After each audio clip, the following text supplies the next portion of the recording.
Salut tout le monde. Aujourd'hui, il est samedi matin. Les petits vacances c'est parti. Donc, je vais rester pendant une semaine, presque une semaine, 10 jours, 11 jours. Donc, je dois étudier le français tous les week-ends le matin. Aujourd'hui, j'ai écrit demain les scripts de mon portfolio relative à les questions attendues. Les questions attendues, oui. Je vais... Non, mon titre,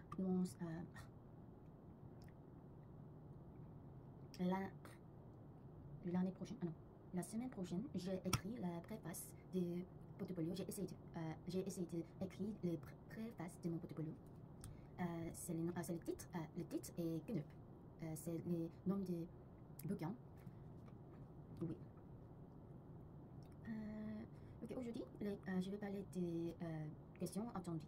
Premièrement, quel type d'attitude les ronces représentées dans votre vie? J'ai utilisé ChatGPT. Premièrement, j'ai écrit les scripts en coréen et j'ai utilisé ChatGPT. Ok, ChatGPT traduit comme ça. Ok, attends,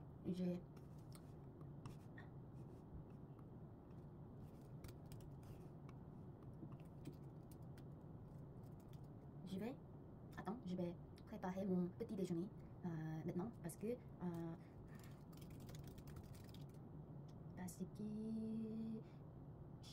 je suis en train de... ok, quelque chose est en train de brûler. Ça peut, quelque chose mijote. Ok, attends. Voilà, c'est mon petit déjeuner. Ok.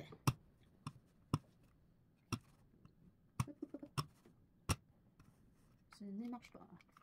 Ok, ça marche. Ok, la première question est quel type d'attitude l'errance représente-t-elle dans votre vie? Ok, pour moi, l'errance est un chemin vers moi-même. Autrefois, elle était une fuite, une manière d'échapper au présent des possibles en idéal flou, mais aujourd'hui, elle est devenue une manière d'accepter mes instabilités et d'avancer en me confrontant à moi-même. Confrontant. Je ne sais pas le mot, donc je vais Google. Non, je vais naviguer. Le dictionnaire, le Naver. Confrontant.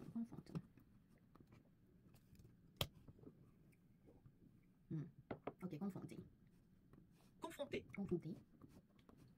Confrontant, d'avancer en me confrontant à moi-même. C'est ainsi que je me construis en mouvement. Ok, deuxièmement, le déplacement se limite pour vous à un simple changement de lieu. Pour moi, le déplacement ne se limite pas à un changement de lieu. C'est une notion qui englobe à la fois le monde extérieur et mon univers intérieur. Englober. Pour moi, le déplacement ne se limite pas à un changement de lieu. C'est une notion qui englobe à la fois le monde extérieur et mon univers intérieur. Ces deux dimensions interagissent constamment, façonnant ce que je suis aujourd'hui et donnant naissance à de nouveaux déplacements. Ok. Pour moi, le déplacement ne se limite pas à un changement de lieu. C'est une notion qui englobe à la fois le monde extérieur et l'univers intérieur, mon univers intérieur. Ces deux dimensions interagissent constamment. Interagissent constamment, façonnant ce que je suis aujourd'hui et donnant naissance à de nouveaux déplacements. Ok, et puis, l'errance était pour vous une forme de liberté ou d'instabilité. Pour moi, on ne peut pas choisir entre liberté et instabilité. Les deux sont liés. C'est dans une grande instabilité que j'ai commencé à sentir un désir faute de liberté. C'est dans une grande instabilité que j'ai commencé à ressentir un désir faute de liberté.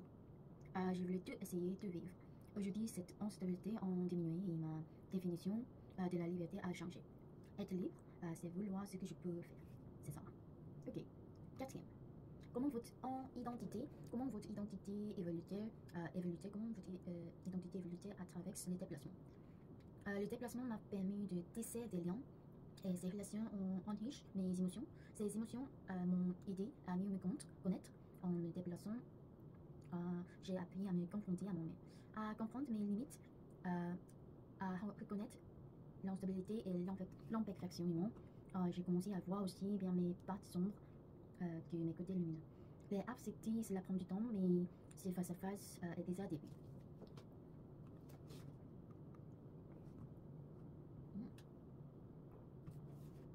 Attends. Il y a beaucoup de choses ici. En fait, je voudrais manger un hamburger McDonald's, vraiment, à partir de cette lundi. Donc aujourd'hui, je vais manger un hamburger.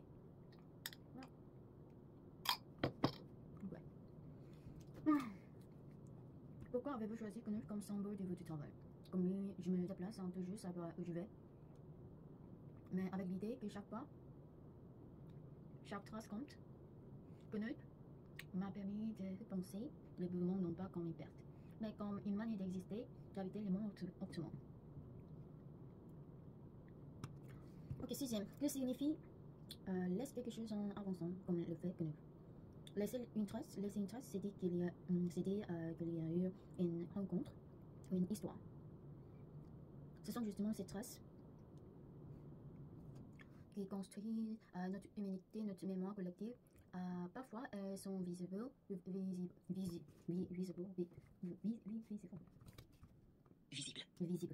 Elles sont visibles. Parfois, elles n'appartiennent qu'à soi. Silencieuse mais profonde. Silencieuse mais profonde.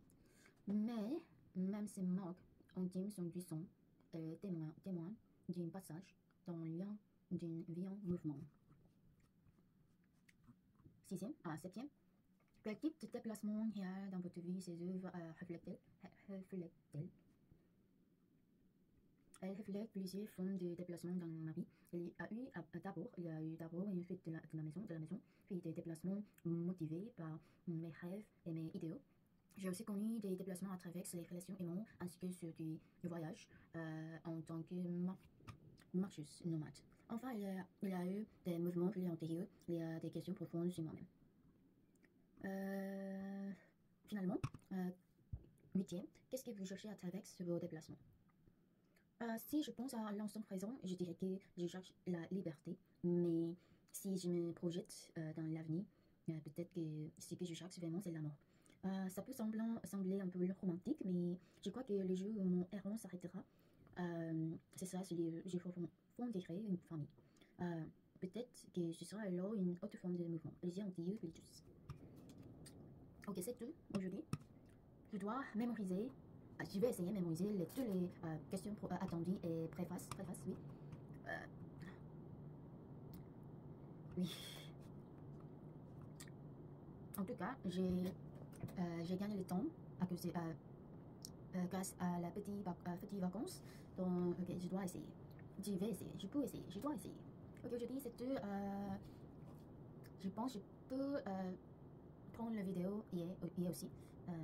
J'ai beaucoup de temps, mais j'ai beaucoup de choses. Ok, au revoir. À demain. Merci.